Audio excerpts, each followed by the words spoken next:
Наш главный герой, бывший армейский разведчик, который теперь работает лесником и хорошо знаком с лесными просторами. Одного раннего утра Джон прогуливался по лесу недалеко от своего дома. Вдруг он услышал громкий вой, который прервал тишину утреннего леса. Оставив свое оборудование, предназначенное для измерения деревьев, Джон направился в сторону звука. Пройдя сквозь густую растительность, он вышел на поляну и увидел впереди большую волчицу, пойманную в капкан. Животное сильно боролось за свободу, но потом опустилось на землю от усталости и боли.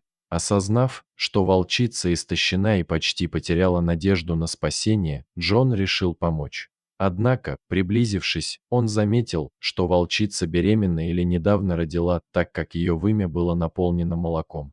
Это объясняло ее агрессивное поведение, где-то рядом должны быть ее щенки. Действительно, в кустах рядом показался маленький волчонок, и, вероятно, не один. Джон понял, что ему нужно действовать быстро, чтобы спасти щенков. Но подойти к волчице было опасно. Она была истощена и ранена, но все еще могла быть опасной. Джон осознал, что если он не поможет волчице, ее смерть будет неизбежной, и щенки тоже не выживут. В то же время существовала опасность от браконьеров и других хищников, которые могли прийти за добычей.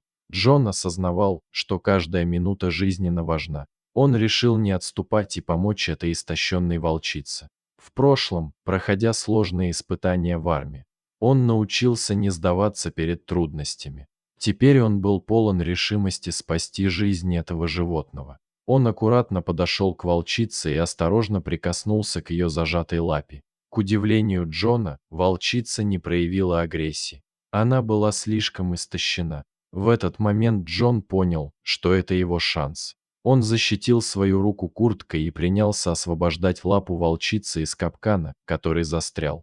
Несмотря на риск, Джон настаивал, и, наконец, ему удалось освободить лапу. Далее он аккуратно поднял волчицу на плечо и понес к своей хижине. Путь был непрост, но Джон знал, что каждая минута на счету. Дома он положил истощенное животное у печки и начал заботиться о его ранах.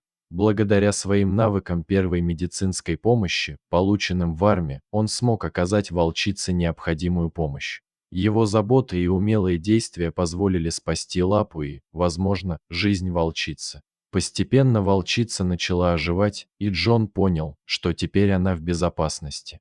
Он вынес ее на веранду, устроил теплое место и оставил миску с водой. После этого Джон отправился на поиски волчат. Он знал, что логово должно быть неподалеку, ведь волчица не уходила бы далеко от своих детенышей. Его опыт разведчика и знания леса помогли ему в этом поиске. Джон был уверен, что найдет малышей, используя свои навыки и интуицию. Сначала Джон вернулся к тому месту в лесу, где он обнаружил раненую волчицу. Тщательно осмотрев окружающий снег, он обнаружил небольшие следы. Все указывало на то, что это мог быть один из ее щенков, который испугался и скрылся. После короткого следопыта Джон обнаружил укрытие. Оно было хорошо спрятано от глаз. Он надеялся найти там волчат, но понимал, что малыши, по инстинкту, не выйдут наружу без зова матери. Несмотря на сложности, Джон не сдавался. Он попытался имитировать вой волка, но безуспешно. После нескольких попыток, когда он уже задумывался о риске залезть в нору, из нее выбежал маленький голодный волчонок. За первым отважным щенком последовали и остальные. Понимая, что не сможет унести их всех сразу, Джон бережно поместил щенков в мешок и закрыл его. Он проверил нору еще раз, чтобы убедиться, что внутри нет других малышей. Осторожно заглянув внутрь, он осветил фонарем пространство, но больше никого не обнаружил. Успокоенный тем, что не оставил никого в норе, Джон вернулся к хижине с мешком волчат. Когда он открыл мешок на веранде рядом с их матерью, щенки тут же начали пищать. Мать волчицы, услышав своих детенышей, поднялась на лапы. Ее глаза были полны слез, словно она плакала от радости встречи. Джон не заметил никакой агрессии со стороны волчицы. Он оставил малышей рядом с их матерью и удалился, оставив дверь приоткрытой, чтобы наблюдать за ними. Джон молился, чтобы запах человека не вызвал у волчицы чувство отторжения к ее щенкам. Как только малыши увидели свою мать, они незамедлительно кинулись к ней. Мать-волчица осторожно понюхала их, а Джон затаил дыхание, наблюдая за этой трогательной сценой.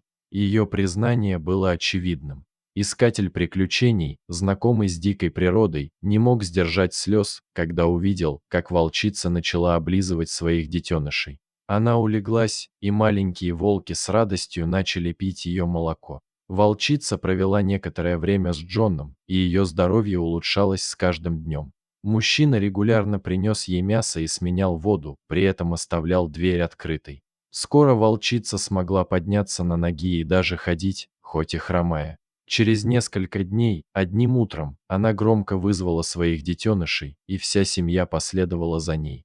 Джон осознал, что волки уйдут навсегда. Он вышел на улицу, чтобы проводить их взглядом.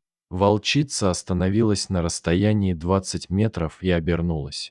В ее взгляде Джон прочел бесконечную благодарность именно ему, но также и осторожность ко всем людям в целом, ведь из-за недобросовестных людей она и ее дети чуть не погибли. Джон больше не видел эту волчью семью, но был уверен, что 4 молодых волка и их мать сейчас живут свободно. Он знал, что животные, в отличие от людей, никогда не забывают своих спасителей и узнают их даже спустя годы. Спасибо за просмотр, ставьте лайки, подписывайтесь на канал, а мы и дальше будем радовать вас невероятными историями о животных.